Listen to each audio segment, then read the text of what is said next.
comment ai-je entendu l'appel à devenir prêtre?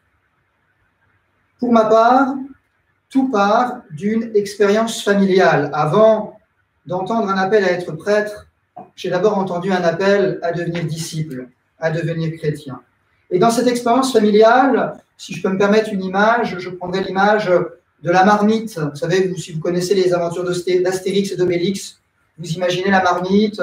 Voilà, moi je suis tombé dans cette marmite de la foi quand j'étais tout petit, sans trop me poser de questions au début.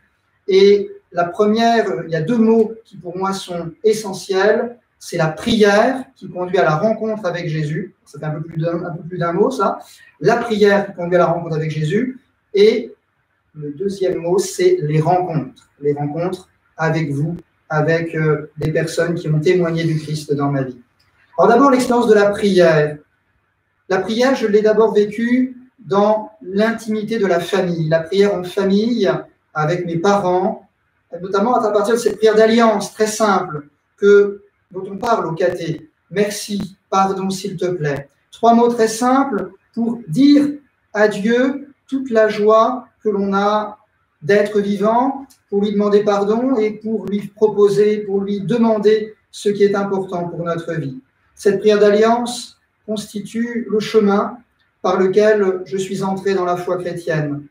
Ma maman n'était pas une grande théologienne, mais par la simplicité de la prière, elle m'a fait découvrir que Dieu n'était pas une idée ou un concept, mais d'abord une personne qui s'est fait connaître en Jésus et qui m'invite à me laisser aimer par lui. Cette rencontre d'amour avec le Christ, je l'ai vraiment vécue d'abord en famille et puis ensuite dans cette grande famille qu'est l'Église, à travers la participation à l'Eucharistie de manière hebdomadaire. La prière et en même temps la parole de Dieu qui va me guider dans mon cheminement. Je me rappelle, dès que j'ai commencé à grandir un peu, l'attention que je portais à l'écoute de l'Évangile, et en particulier aux commentaires de l'Évangile, à l'homélie. Et puis, en arrivant au séminaire, je me retrouve devant ces deux questions qui ne vont plus me quitter. Dans l'Évangile de Matthieu, dans l'Évangile de Marc, au chapitre 8, Jésus demande « Qu'est-ce que les gens disent de moi ?» C'est ce que Jésus demande à ses disciples. « Qu'est-ce que les gens qui sont autour de vous disent de moi ?» Et après, Jésus leur demande « Pour vous, qui suis-je » Eh bien, ces deux questions vont m'habiter. Qu'est-ce que les gens disent de Jésus? Parce que pour témoigner de lui, il faut connaître le monde dans lequel on est. Et puis, qui est Jésus pour moi? Parce que comment puis-je témoigner de Jésus aux autres si je ne prends pas le temps de redécouvrir chaque jour à quel point il est source d'amour, de paix et de joie. Ça, c'est pour la partie sur la prière. Et maintenant, la rencontre, les rencontres. Ma première rencontre avec des personnes qui m'ont donné de rencontrer le Christ, c'est à l'âge de 12 ans, lors d'une retraite de profession de foi. Et mon premier appel fut un appel à la vie monastique. Et puis, l'adolescence va passer, cette rencontre va s'éloigner. Et voilà que jeune adulte, je rencontre à nouveau des religieuses, mais cette fois-ci des religieuses apostoliques. Non plus des sœurs bénédictines, mais une religieuse vivant dans un quartier, dans mon quartier, le quartier de l'Argonne, à Orléans. Et cette sœur va me demander de faire du soutien scolaire.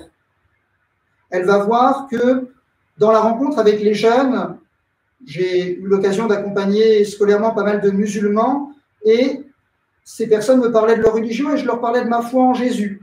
Et à travers ma délicatesse et en même temps mon désir de parler de Jésus, eh bien un jour cette religieuse va tourner mon cœur, il va y avoir une conversion en moi. Elle va me dire « Mais est-ce que tu as déjà pensé à être prêtre ?» C'était la première fois que quelqu'un me demandait si je voulais être prêtre. Et voilà qu'un accompagnement spirituel va commencer. Et puis une relecture qui va être déterminante. Dans les rencontres que j'ai faites, j'ai eu la chance et la joie et la grâce de côtoyer beaucoup de prêtres différents. Et toujours, j'ai constaté chez eux la joie d'être prêtre et la joie de témoigner de l'amour de Dieu. C'est cela qui va m'habiter dans mon cheminement. Et puis le temps du séminaire permettra d'approfondir et de mûrir ce projet, de redécouvrir que le désir d'annoncer Jésus que je projetais, eh bien, il allait être habité par le discernement de l'Église. Mais toujours restera en moi ces deux questions.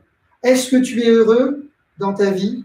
Et c'est ce que j'ai expérimenté aussi bien à Château-Renard qu'à Pithiviers dans mes insertions en paroisse la joie de la mission, la joie de rencontrer et de témoigner de Jésus? Et en même temps, est-ce que tu as le désir d'annoncer cet amour de Dieu autour de toi? Et c'est vraiment ces deux questions aujourd'hui, dans ma vie de prêtre, de jeune prêtre encore, je rends grâce pour cette joie que Dieu a mis en moi, malgré les crises que nous pouvons traverser. Et je rends grâce pour vous qui êtes là. Et vous êtes nombreux ici à Pithiviers à m'avoir accompagné dans ce temps de questionnement encore, il y a une dizaine d'années maintenant.